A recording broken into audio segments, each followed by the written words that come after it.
అత్యధికంగా రైతులు కార్మికులకు ఇవ్వకున్న మండలం దుగ్గాల మండలం. గతంలో నియోజకవర్గంగా వెలిసెల్లినది ఇది.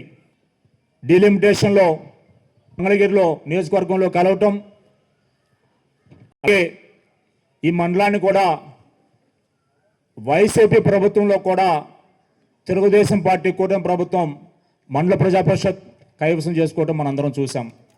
నారా లోకేష్ బాబు గారు 2014-19 మధ్యకాలంలో అధికారంలో లేనప్పుడు కూడా ఈ మండలాన్ని తన స్వంత నిధులు వెచ్చించి అనేక అభివృద్ధి సంక్షేమ కార్యక్రమాలని అమలు చేయడం కూడా మనందరం చూసాం, గుర్తుకోవాలి. అలాగే అధికారంలోకి వచ్చిన తర్వాత అనేక అభివృద్ధి సంక్షేమ కార్యక్రమాలు ఈ మండలంలో నారా లోకేష్ బాబు గారి ద్వారా మనం అమలు చేసుకుంటున్నాం. గ్రామాల్లో కూడా లింక్ రోడ్లను ఏర్పాటు చేసుకుంటున్నాం.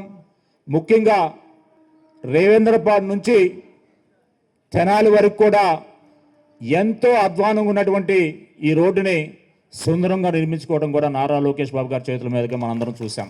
ఉగ్రాల లాకుల నుంచి ఏమని వరకు కూడా బీటీ రోడ్డు మనందరం లోకేష్ బాబు గారి నిధులు కేటాయించడం వల్ల ఏర్పాటు చేసుకోవడం జరిగింది. గ్రామాల్లో దుగ్గరాల్లో మొన్ననే మనం ఎస్సీ ఉమెన్స్ హాస్టల్ కూడా దాదాపుగా 4 కోట్ల పైచలకు నిధులతోటి భవనానికి భూమి పూజ చేసుకోవటం కూడా జరిగింది.